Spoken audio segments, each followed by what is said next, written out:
it does all the testing. So it checks CPU subsystem, it checks CPU, DRAM, and the portion of flash that makes up the file system.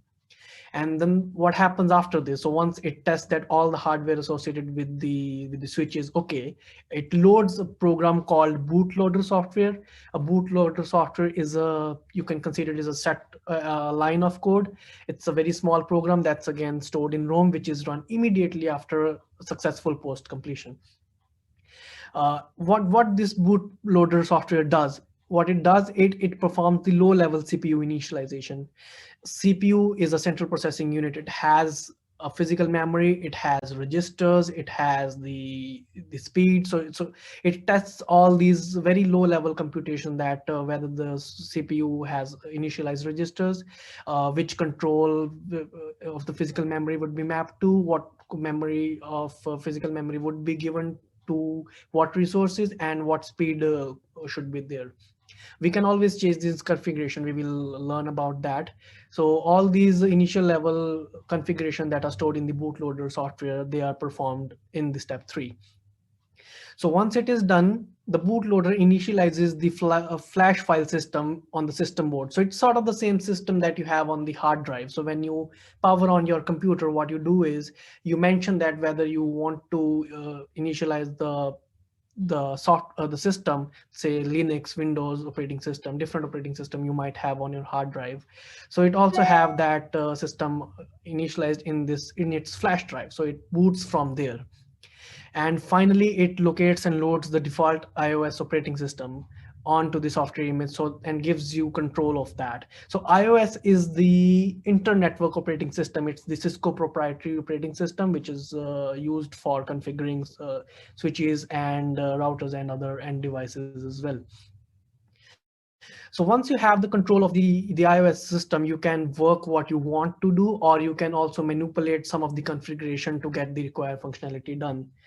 So in nutshell, if I want to say, is that the sequence loader loads the iOS onto the device and makes a smooth transition from the mapping of, say, kernel to the user based system. So now once the system is loaded, you can do your reconfiguration. You can use the initial configuration set. You can do whatever you want to have the underlying network functionalities taken from it. The next is the boot system command.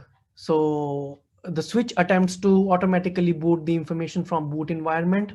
If you do not specify anything, if nothing is set, it attempts to load and execute very first executable command that is found, that it finds. So it has one configuration file called startup config. You can also call it config.txt. So it's the file that is loaded on the start of your interface. So once the iOS operating system initializes the interface, it looks for this startup configuration file, and it executes the commands that are listed in the startup configuration file. What basically happens in that is it has the structure as shown on your screen. So it has the boot system, flash, and as well as the iOS file name. So the very first command is the boot system. It's the main command to load your, so where to load your image from. And then the second is, you mentioned the storage device. So flash is the storage device. You mentioned that we will be taking the input image from the flash. This one is the path. A K9 represent that it has cryptographic functionality involved in it. We will learn about that in a bit more detail. And then finally, this one, the last appended unit with ending with .pin, is the image file. So in here, you just mentioned the path from where you the system would load the flash.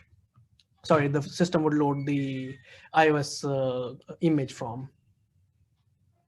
It again has, so one is startup configuration file, one is running configuration. So once it is loaded, once you make your changes in the configuration file, it is stored temporarily in the running configuration. And then if you are happy with those changes, you could copy those running configuration in the startup configuration that you might have already done in the CE155.